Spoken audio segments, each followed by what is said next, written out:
905 podcast, and this Thursday's 905 roundup. And today we have another brace of stories from the region, and from further afield, in fact, that we think are worth discussing. And we're going to start off with a story about MPPs. Well, kind of having more than one job, I guess, but particularly with regard to the housing crisis and the implications there. So, Joel, you were looking at the story, and well, we have opinions, possibly different ones, and we'll investigate what those are. Yeah, well, it's MPs. Well, if you read other online news sources besides the 905er, good for you. Read often, read a lot, get informed. But on the website readpassage.com, Davide Mastracci has done a lot of digging and a lot of homework on our federal representatives, MPs, and discovered just how many of them are landlords or have invested in real estate. And quite a few, quite a number of them are actually invested in the field of real estate. Out of the 336 MPs across the country, his works found that 128 have met the qualifications of being involved with it. That's 38%. So almost over a third of our elected representatives in Ottawa have a vested interest in the real estate business. That could be good or bad. We're going to discuss that. But the reason why it kind of brought up and I should also point out, this is across all party lines. The Conservatives have the most in their caucus, with 46% having an interest in the real estate. The Liberals are a close second with 39%, Bloc 19, NDP 16, and the Green Party 50%, but that's only because they only have two members, and only one of them has real estate property. But here in Ontario, out of the 120 MPs for Ontario, his calculations show that 49 or 41% are invested in real estate in one form or another. So that being said, why do we want to bring it up? Well, obviously, development and speculation are a big topic that we have here on the podcast. It's definitely one of the contributing factors to the rising housing prices, not just across the country, but definitely here in the 905 that we've seen, and the shortage of rental housing. Now, the reason why this caught my eye is because a certain conservative then contender for their leadership, now the leader of the opposition, Pierre Poilievre, is a landlord. He's on the list. He's one of the members who owns real estate properties here in, or not here, I should say, in the country. He has a joint ownership in Liberty West Properties Incorporated, a private real estate investment company in Calgary. He's the sole ownership of a rental property located on Lake Ridge Drive in Ottawa, and that's, I believe, with his wife, who's also invested in that, and he has rental income from that property that he shares with his wife. As I'm sure anyone listening to this podcast who pays attention to politics, a big staple of Pierre's campaign for the top job in the party was, saying he's going to take out the gatekeepers. He's going to take care of gatekeepers, and part of the gatekeepers were the people holding back rental prices, which he never really clarified who those gatekeepers are. But I would say, isn't he now one of those gatekeepers if he is a landlord, making charging rent to people? By definition, isn't that a gatekeeper? I'm going to say yes. Yeah. I mean, I think, I'm just looking at an article here from the Toronto Sun, where he, during his campaign, he was taking aim at the city of Toronto. Reading between the lines here, he's implying that it's the dead hand of government that is the problem. and if if Toronto doesn't get building, then we'll take away some of their federal funds. It's a good way to get something done is always to punish people and take away money. That always works, just through experience. But yeah, I mean, the tone of some of the articles about this has kind of been outrage, MPPs own property, and again this is my current bee I have in my bonnet is bizarrely jumping to the defense of MPPs and councillors about things, which is not my usual stance. But I am very cautious about the tendency to see money and then immediately shout corruption. MPPs, councillors, mayors, they're allowed to have other financial interests. They're allowed to own property. They're allowed to be part of property businesses. They're allowed to have second jobs. They're allowed to do all these things. Now, we can argue that those things should change. And there's definitely a case, certainly at municipal level, if you own property in the municipality where you're a councillor, you will find yourself from time to time having to recuse yourself from votes because of conflicts of interest. That doesn't really happen at the other levels in as overt a way. So a landlord is quite likely to find themselves voting on legislation, or on a committee, making decisions about property issues, and they're not going to have to recuse themselves.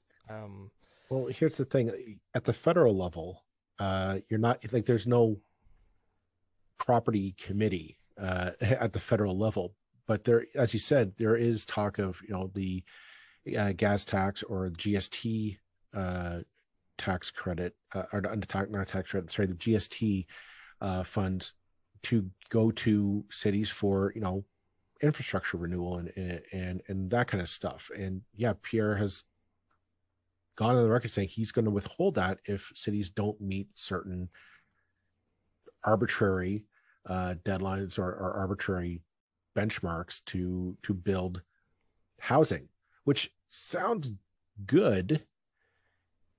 Maybe I don't know. Again, there's no details here, so I can't dive into it and be like, okay, I like this and that. Poilievre's suggestion is fucking stupid. Actually, I think the suggestion of going to cities which are, God knows, every city in Ontario is trying to get stuff built.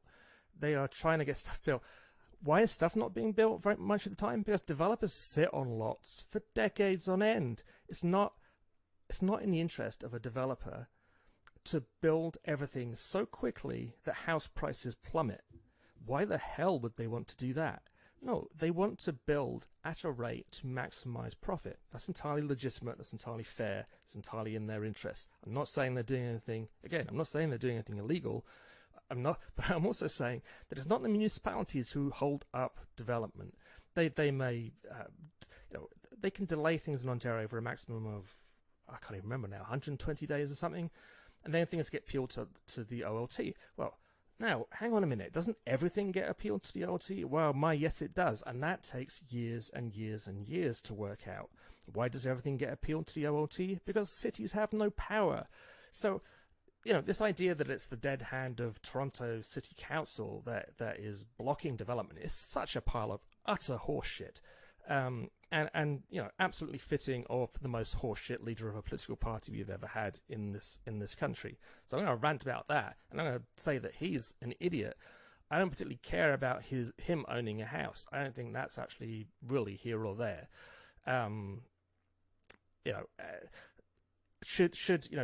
Does the business interests of politicians sometimes cause conflicts? Absolutely.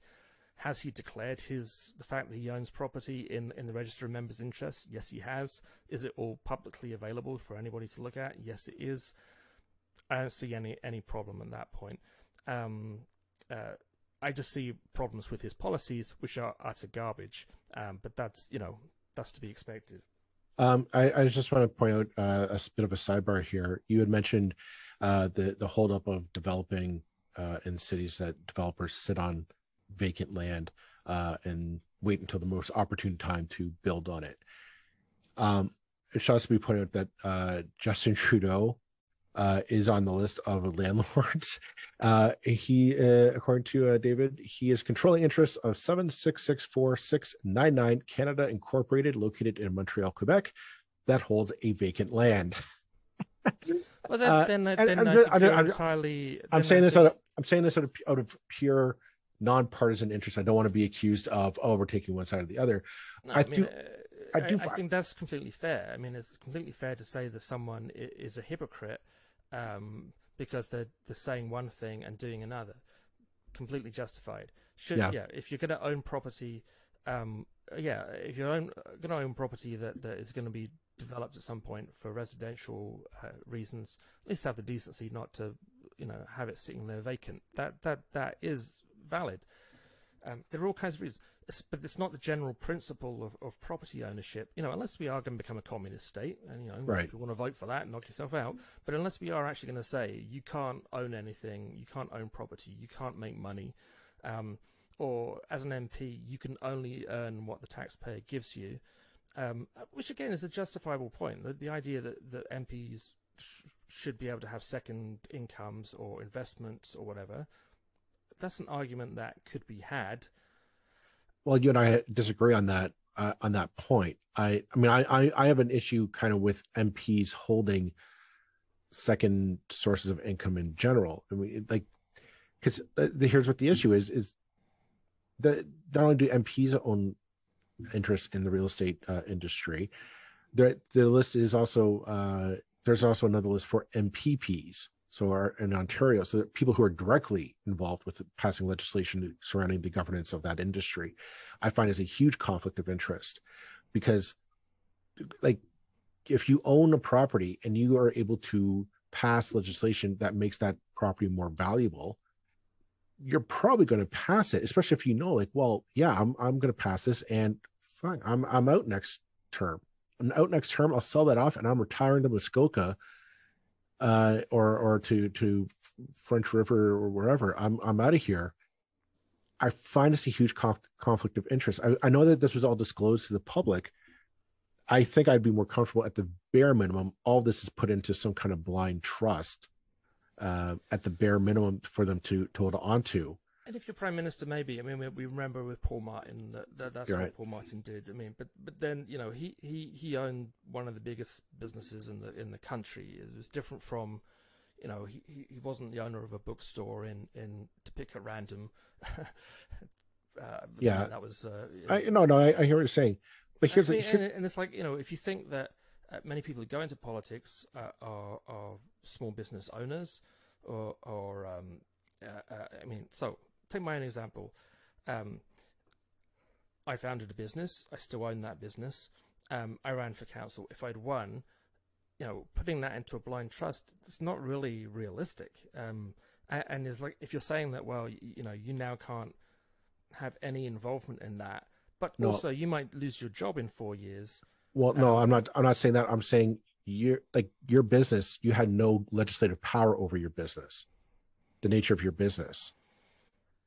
No, I mean, I guess it's a question. I could be.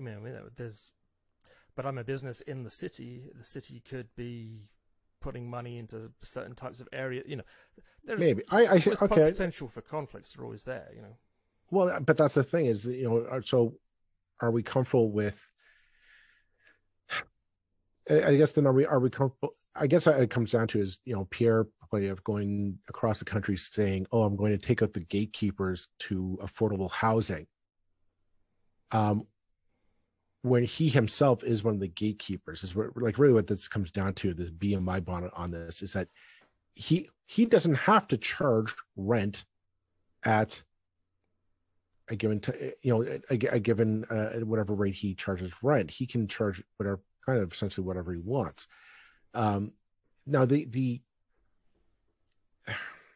I do have an issue with him making, rather than say, okay, let's look at how do we make it affordable? How do we make mortgages more affordable? How do we bring down the cost of building so that housing prices are more in line with, or maybe raise living wages in Canada so that people are making more. The cost of those homes aren't so unattainable, and rent isn't unattainable.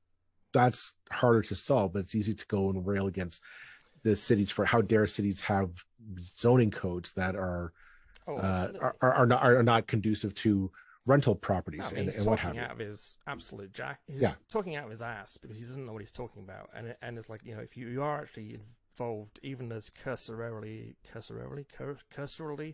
as we are on the outskirts of kind of local development story, you know, what you see is that, yeah, sure, the cities are trying to play a role because actually that is supposed to be what they do. That is their job after all. But, you know, that is not what is delaying development in this country. They couldn't if they tried. You know, the rate of development is very much ultimately in the hands of the developers and what they bring forward. The amount that goes to the OLT is very much in the hands of the province, and the province has basically decreed over the last 4 to 10 years that everything pretty much of any significance will end up going to the OLT, which takes years. You know, unless the city simply says yes to everything, which you know, they shouldn't have to, unless we're going to abolish the whole thing. But, you know, it's complex though. Just hates government. You know, yeah. This is his whole raison d'etre. If there's a problem, the problem will be government. Therefore, let's get rid of government. Let's punish government. Let's hurt government. Let's take money away from government. That's always going to be his answer for everything, because that's the kind of mind he has as a dogmatic zealot for the right. Right. I mean, I guess we should just thank our lucky stars he's not blaming immigrants or I don't know what else bullshit that those guys talk about these days. You know, at least he's not being racist about it, but I dare say he will get to that point at some point. You know, we'll get there. I guess I don't know. Here's the thing. In Ontario, real estate and development is the #1 industry in this province. Surprise if you didn't know that already. It's a bigger industry than most other industries in the country because of the size the size of Ontario. And so I find that it's an industry of that size. Maybe it's a good thing that we have people who are vested in it in this way. Perhaps I'm not sold that way. I treat this with a lot of skepticism and a very cautious look at it, because I can see so many avenues for abuse of power and a chance to line one's own pockets at the expense of Ontario families. You know, if you're investing in real estate and you have the chance to find a way to remove rent protections or rent regulations, that's a powerful incentive. I mean, any outside interest that any MP or MPP or councillor or mayor has a potential conflict of interest. So we either accept that and ask them to be as open as possible about it, or we say you can't do that. I mean, and either is a valid route to take. I don't think we can single out property ownership and say, okay, only this one is sufficiently problematic that we're not going to let you do it. You can own a strip club in Aldershot, but you can't own a high rise in downtown. You know, we have to apply the same rule to everything. I don't think it's actually. And God, I remember politicians who I had no time for saying exactly this argument 30 years ago. I don't think it's ultimately in our interest to have politicians who are so cut off from everything that they have no interest other than their day job. You know, and also if you do say that, then you're going to lose a bunch of talented people who could actually be valuable politicians. Because you're saying, okay, you can only do this if you're so committed to politics that you have no other avenues of income.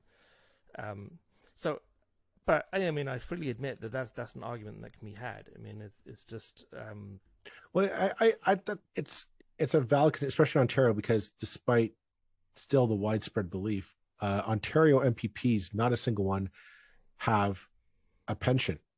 Mike Harris did away with pensions back in the 90s. Nobody, Doug Ford, Stephen Del Duca, Andrea Horvath, whoever they pick as their successors, none of them have a pension from the Ontario Legislative Assembly. Does not exist. So you made a point just before we hit record that these individuals might say, well, yeah, that's my retirement. I'll come in and I will be an MPP for so many, I'll serve my term until I get kicked out or I decide to retire. In which case, yeah, you're right. How do you do that? Now, the general idea has always been, no, you go in, you serve your time in office, and either you're kicked out by the people, or you gracefully say, I've done my work, I'm retiring, I'm leaving for greener pastures, and you go get a cushy job as a GR consultant on Bay Street, or you go find a job and you go back. The idea has always been a politician is a temporary call to office. It's not a career. It's never supposed to be a career.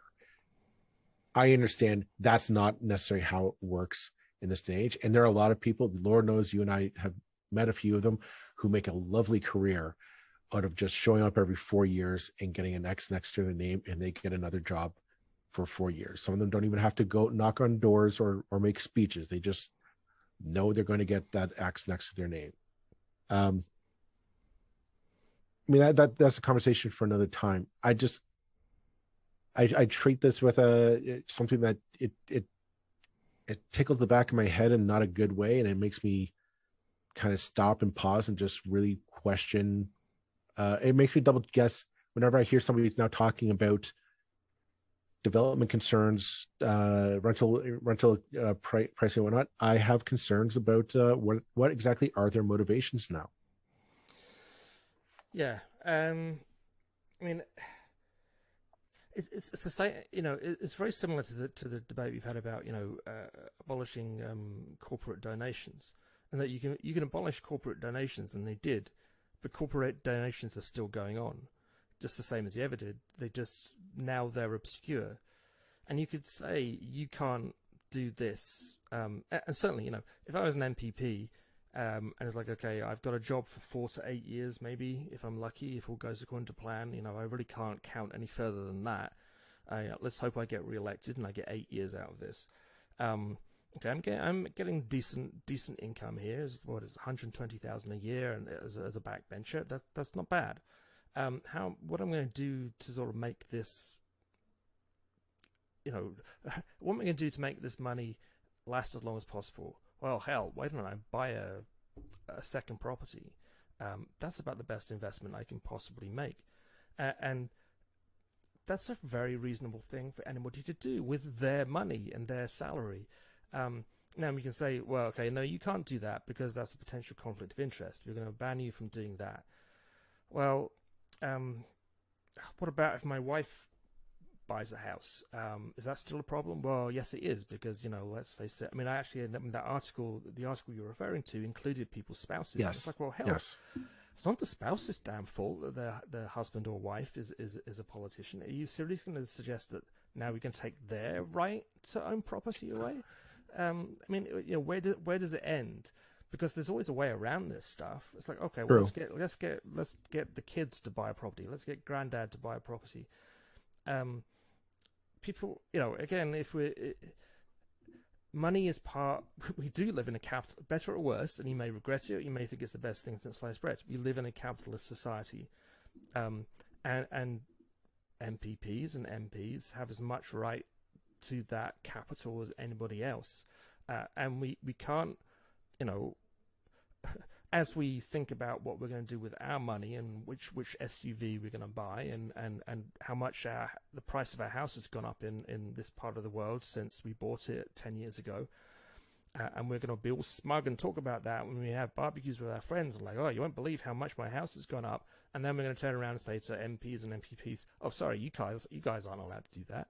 Oh, no, only us, and it's like, how much, I mean, the gravy train for MPPs is pretty shitty a lot of the time. It's like, sure, the salary is okay, and maybe they get an excellent job when they come out. Some of them do, some of them don't. There are people who have been there for 4 or 8 years or longer who are not particularly well off, because they're not the sort who looked out for jobs on Bay Street or you know. So I think I'll leave it at this. There needs to be better scrutiny of politicians, though, on where their interests lie. Then, because we do deserve to know if they're going to be campaigning about on loosening development restrictions or limiting the ability for different levels of government to make decisions on this. We deserve to know fully what exactly their motivations are on this, because they might be thinking of it from their point of view, but you know, that family of 4 looking for a place to live, that those rental accommodations can become price out of their budget real fast if we're not careful. So that's kind of where my head is coming from on this one. I'm going to say let's take a break there, and we'll be back for more of the 905 right after this. And we are back. And this time going away from Ottawa down to Toronto. We're going to move down through all 3 levels of government on this one, folks. But something that we had on earlier in the year, Minister Karina Gould, who Roland and I both know, to talk about the federal government. At that time, the federal government's petition to the Ontario government to take on funding for the $10 a day childcare system that they were trying to get all the provinces to sign up for. I'm sure a lot of you who are listening who are parents to the to daycare and preschool age children are wondering, where's my $10 a day bill? That might be a little while. It looks like the Ontario government looking to change some of the parameters of that agreement to loosen some of the guidelines. I'm not going to say the restrictions. I think that's a bit too strong of a word, but the guidelines surrounding the for-profit side of the equation. The Ontario government's looking to change some of those guidelines, which is raising a red flag with Minister Gould, who in the Toronto Star this past Friday has just gone on the record as saying she's paying attention to this, and she's got concerns. And a lot of us, well, not so much maybe my kids are aged out, but there are a lot of parents of that age of children who are curious, who are wondering what's the holdup and why are we messing around with this? The agreement was in place. Why are we still not getting this done? Yeah, and if my understanding is right, from the half of the article, so folks, if you're thinking about donating to the 905 and becoming a Patreon, we could really do with a subscription to the to the Star, because I've only got the top half of the article here. So like we really are running this thing on a shoestring sometimes. Now I could get logged into Press Reader and try and find the article, but that takes a while. Yeah, there's your motivation, everybody. If you'd like to become a Patreon donor, you'd really be doing us a solid. But my understanding is, from the half of the article that I could read, is that they've kind of taken. There was a stipulation saying that in return for this federal funding, we have to kind of put restrictions on the childcare providers to not make excessive profit. The reason being, I would think, or my understanding would be that, if you're putting in a big chunk of money from the government here, you can't have the business owners who run the childcares simply increasing their fees by an amount equal to the amount that's just been put in by the federal government. Now, we know that the market will support, in its own way, the current fees, however outrageous they may seem to parents. So from the point of view of a business owner, it's like, well, we're fine with things how they are, actually. If you're going to give us a big check, we know that the parents will still pay this. So that's why you have to have a kind of corresponding hand on the scales, so to speak, to say, okay, yeah, we're giving you this money, but you can't just jack your prices up to offset that. So that seems to be what we're talking about. What have the provincial government done? Because the provincial government obviously doesn't like controls being put on businesses. It's kind of got rid of that restriction of saying, you know, you can't make excessive profits because we're giving you this financial support. And that makes sense to me. I mean, as you know, as an argument. I mean, I was talking again before we came on. It was a similar process happened in Scotland, but a long time ago, before I emigrated, where the government was attempting to introduce free senior care, so old age retirement homes, this kind of thing, for people who needed it, through a big chunk of money that was supposed to be equal to what senior care cost at the private owners of those businesses. And what happened? Well, they simply jacked the price up by the same amount. So I mean, that is exactly what you need to do. You can't just write people a blank check and say, okay, we've paid for it, because all you've done is mess up the finances, mess up the market, so to speak, right, by doing that. This is the kind of where I'm puzzled about the whole structure of this deal, to be honest, because right now in the Trust article, they say Ontario's for-profit daycares account for roughly 30% of all licensed spaces for children under 6. Like a third of them are for-profit. Now, I don't see how you're going to get any, like, you shouldn't be getting any public money without some kind of strings attached. Like, if you're going to get like money to going into your operating costs, whether that's to pay your staff or to whatnot, like, that's just not the way it's going to go. Now, I mean, like, the province could have done a number of things. It could have just start handing out vouchers to parents and say, you shop around to your favorite daycare center and we'll cut you a check for the difference. That's not how they go. I find this government, I bang my head against the wall with this government, because they kind of take what is obviously the simplest solution and they make it really complicated, and that is treat daycares and preschools as another level of education. I mean, Minister Lecce is the Minister of Education. He is in charge of this file. Just treat it like another aspect of education.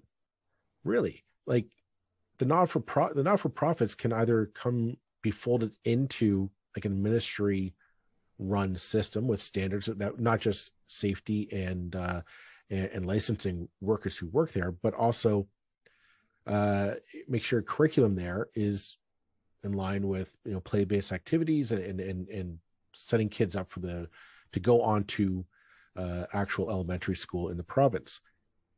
That's ideally what I think would work best, is if the provincial government just said, no, we'll do that. That's what you're now, think of it like a preschool, school, elementary school, high school, college/university down the road. Instead, what we're doing is they're trying to figure out, they're more worried about, well, how do people make a buck? And they're private daycares. That's it. We have private schools in this province. Treat them as private daycares. If you want to send your kid to that particular daycare center, that's where they go. And if we don't have enough spaces, then yeah, we build more spaces. You're getting money from the federal government. Go ahead and start building more daycare centers and more daycare spaces around the province, and they get part of as part of the provincial infrastructure building and whatnot. They get the money, so that your kids go there and you pay $10 a day. That's your tuition to go to preschool. That's kind of how I would set up. I mean, if you elected me to be the Minister of Education, that's how I'd set it up. And the for-profit, you still get to be for-profit, but people don't get the $10 a day daycare when they go to you. That's for the rich people. The people who the Stephen Leches of the world who can afford to go to private schools in Ontario, they send their kids to private preschool. That's how it would be set up. I don't know. That's how my brain is working on this file. I'll be honest. I'm sure there's probably some complicated and convoluted reason that I am wrong and I am missing a crucial factor here. But to me, that's what I would do.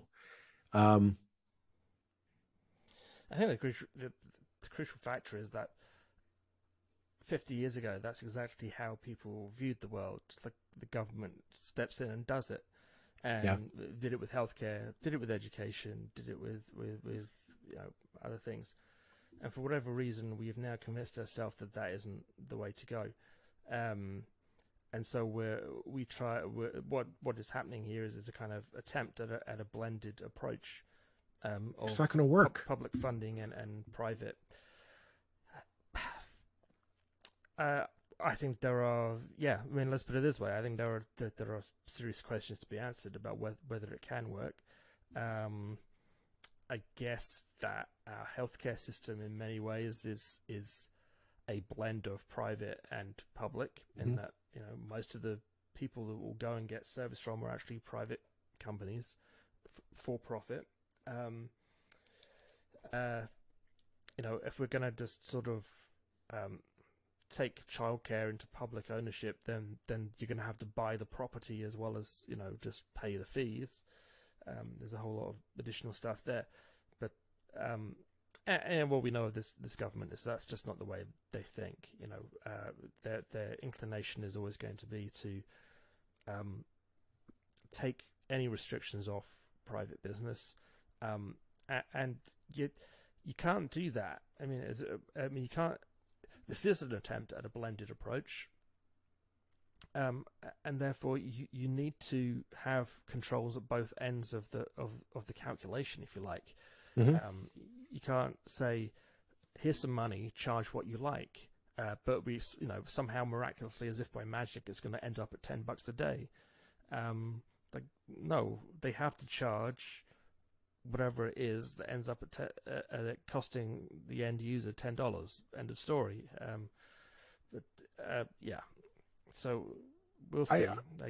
I guess that's in my mind. That's how it. Like, the system is already set. We have a publicly funded education system. It works, as long as we keep funding it. I should say. I wonder if it comes. They'll never come on for us to ask this question, but I'm wondering if the fundamental concept isn't. I think we need to rebrand it as preschool. All of it is preschool, and here's why, folks. That if we call it daycare, the concept is it's just a place to put your kids while you go off and you make money. While you go off for your job, that's just a place to put your kids. It doesn't have to be good. It just has to be four walls and a roof. If we start relabeling it and rebranding it as a preschool, it's a place that you send your kid and they start learning the fundamentals of life. They start learning the basics, our colors, our shapes, maybe a few numbers, maybe a few letters, the basics that we all take for granted, but the stuff that, you need to know this stuff so that when you go on to the starting your educational career, you're on the right track. You've got it. You know how to do that. You know how to socialize with other kids, how to interact with people, and how to work out your differences. This is where we learn it. We learn it when we're toddlers, when we are helpless and prone to temper tantrums. That's how we learn it. Temper tantrums don't solve anything. And I get the sense that this government is stuck on the idea of that they're daycares, that this is just, you need a place to put your kids so you can go get a job. And that's partly true, but I do think that it needs to be rebranded as a school. It's a place to start the education process so kids can go on to the core fundamentals of their education on a good note, knowing how to absorb that the knowledge and the information that they'll be taught in their career and build on that. just yeah, because if they're just daycare, then screw it. Doug, Steven, just start cutting people checks. Just start cutting people. Just make it a tax incentive, and no matter what, go find a daycare, submit your bill at the end of the year, and give you the adequate tax credit to make it the equivalent of $10 a day. Because otherwise, this is just going to be a convoluted mess of a system that people are not going to sign on to, and people are just not going to be confident in. That's my 2 cents. As someone who doesn't use it, doesn't have children, and has no skin in this game, so to speak, I should probably let you have the final word. Don't tell my wife.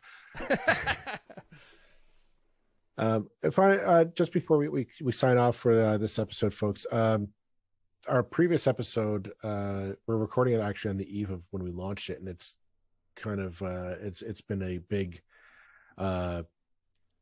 I don't want to say a hit, but it's one of our more popular episodes we can see already.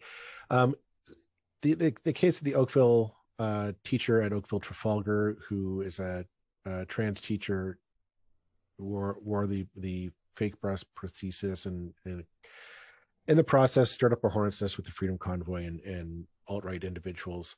Stephen Lecce, I think, has done the right thing on this. Yeah, I'll repeat that. Stephen Lecce has done the right thing on this file.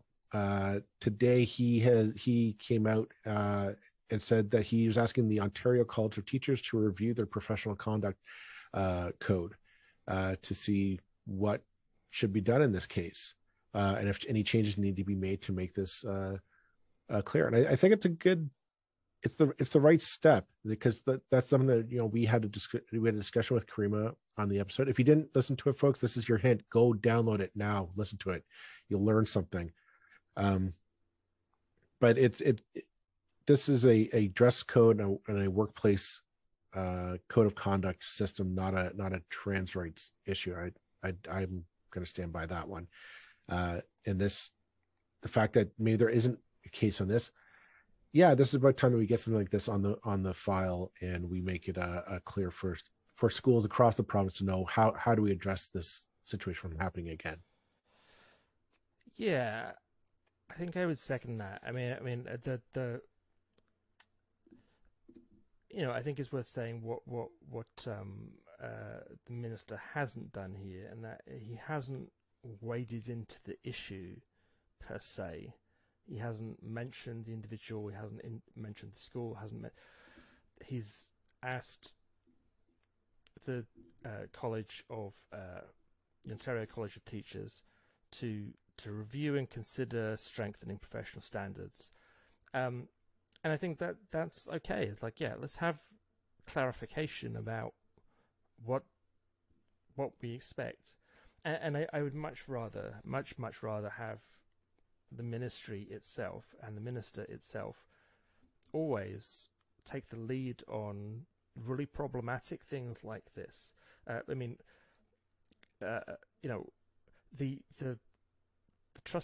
boards of trustees, the professionals at school board level, this is just not. They're not qualified for this stuff. They don't have the media training. They don't. Clearly do not have the media training. It's out of their league. We don't want them talking about pride flags. We don't want them talking about trans issues, because they're not qualified and they don't know what they're doing. This is very much a ministry responsibility, and I think, much as I'm a great fan of this government. I mean, I don't think there's any great secret there. I think they, what they said was reasonable, measured. It wasn't directed at anybody. It wasn't directed at anything specifically, but it indicated this is the province. It's our call ultimately how this is handled. We would like you to look at this, and I think that's about all that really needed ever to be said. Yeah, and if we did that, we wouldn't be in the mess we are in now. This looks like it's going to be an ongoing rallying cry for the far right and the alt-right and just those people in this province for years to come now. and I this is a bit of a sidebar, but if you're going to put, I was thinking about this today. If you're going to put, statements of, we support trans, LGBTQ people, the diversity statements in your policy statements, that's all great and wonderful, but you got to figure out how it works in your agency and your organization. Otherwise, it's just filler. You need to figure out, well, what happens when somebody puts a legitimate grievance against an individual of a minority. How do you approach that? I do think the HDSB really dropped the ball on this. They by passing the buck, they ended up making this problem far worse than it needed to be. They really should have showed some leadership, or gone to get the answer and stood up and said, this is what we're doing, and this is what we're standing by, and this is how it's going to be. They didn't. And in that absence, we ended up with the Freedom Convoy truckers planning repeated protests. Now it looks like around for some fictional grievance against transgender people. Transgender people do not need this. They do not deserve it. They have not done anything wrong. They are not wrong. But because when the HDSB needed them to stand up and really stand by them and put their clout on their side and really clarify this, they didn't. They folded like a wet towel, and they hid behind their diversity statement and then said, all right, the rest of you figure it out for us. We're done. Yeah, and what the way that I clearly am not on territory that I am particularly familiar or comfortable with myself either. However, it feels like the most useful thing for the transgender community as a whole would have been to make clear that this is not a transgender issue. This is a dress code issue. Yes. The gender is irrelevant to this story, utterly irrelevant. But the malicious people who wanted to make it about gender and gender identity have done so, and that is a shame. But yeah, I mean, and for goodness sake, HDSB, realize that when you speak to people, I really honestly hope that whatever we deal with, we try, and I used some pretty inflammatory language earlier in this podcast about the leader of the federal opposition, and I will stand by that. But I think that's very different from seeking out stories like this, people who are not in the public eye and trying to whip up hysteria. Our objective is always we're trying to inform, we're trying to ask questions that are actually intelligent questions, maybe aren't the expected answers sometimes, we're trying to do that. We're trying to be thoughtful about everything we handle. Other media organizations, and I'm not going to name them because they're very litigious, are not like that. And they should have known that. And fine, don't talk to us, but be careful who you do talk to. My goodness. No kidding. All right, folks, we're going to leave it at that for tonight's episode. Thank you very much for listening. We'll be back on Tuesday with more. Take care, everyone. Bye-bye.